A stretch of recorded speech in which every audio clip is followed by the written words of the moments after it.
حضرت حذیفہ بن یمان ایک صحابی تھے. میرے نبی کریم علیہ السلام نا ان سے راز کی باتیں کرتے تھے. ہر بندے کا ہاضمہ ٹھیک نہیں ہوتا, سب سے راز کی بات نہیں کرنی چاہیے. حضرت حذیفہ بن یمان کہتے ہیں حضور راز کی باتیں بتاتے. مدینہ منورہ میں جو منافقین تھے ان کی لسٹ بھی نبی پاک نے حضرت حذیفہ بن یمان کو دی تھی. جب کوئی مشکوک آدمی مر جاتا نا تو صحابہ کہتے ہیں ہم دیکھتے اگر حضرت حذیفہ نے جنازہ پڑھا تو ہم بھی جنازہ پڑھ لیتے. نبی پاک نے بھی کچھ جنازے نہیں پڑھے. ترمذی میں ہے, فرمایا عثمان سے جو بغض رکھے اس کا جنازہ نہیں پڑھیں گے. حضرت حذیفہ بن یمان اگر جنازہ پڑھتے تو لوگ پڑھتے, وہ نہ پڑھتے تو لوگ جنازہ نہ پڑھتے. حضرت حذیفہ بن یمان کہتے ہیں جناب عمر فاروق کی خلافت کے آخری ایام تھے, کچھ دنوں کے بعد وہ شہید ہو گئے.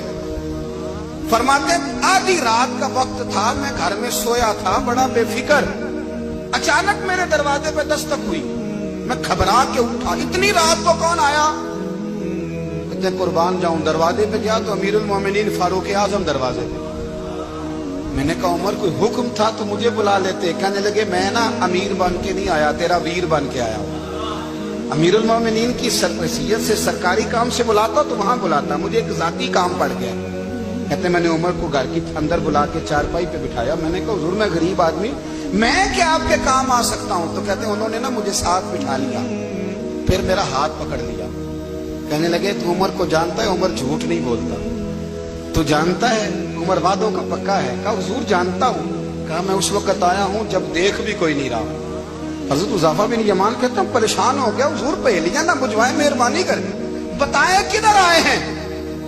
حضرت عمر فاروق فرمانے لگے 62 سال کا ہو گیا ہوں, 63 میں چل رہا ہے, داڑھی سفید ہو گئی ہے, پھل پک گیا, اٹھ فریدہ ستیا, داڑھی آ گئی دور, اگا نیڑے آ گئی, پیچھا رہ گئی دور.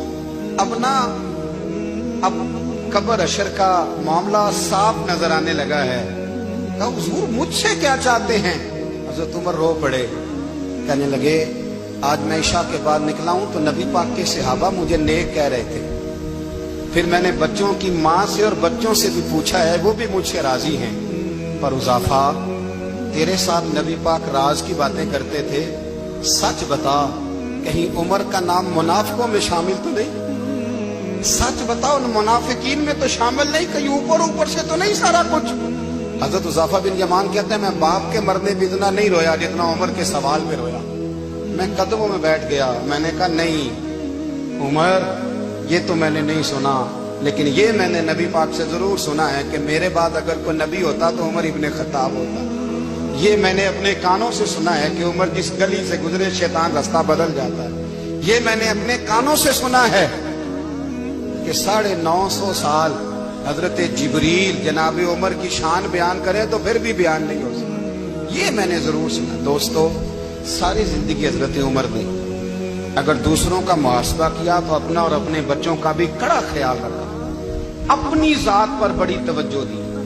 جو لوگ اپنا بھول جاتے ہیں نا, ہمیں اپنی صحت کا بڑا خیال ہے لیکن اپنی روحانی زندگی کا کوئی خیال نہیں ہے, قلبی زندگی کا کوئی تصور نہیں ہے. آپ یقین کریں موٹا آدمی کمزور ہونے کے لیے جدوجہد کر رہا ہے, کمزور طاقتور ہونے کے لیے, لیکن جس کو کتنے دن بیت گئے اللہ رسول کی یاد میں رویا ہی نہیں, کتنے دن بیت گئے نہ سننے کو دل ہی نہیں چاہا, جسے مہینوں بیت گئے اور قرآن پاک کی طرف نظر ہی نہیں گئی, وہ فکر مند ہی نہیں. زندگی زندہ دلی کا نام ہے, مردہ دل کیا خاک جیا کرتے ہیں.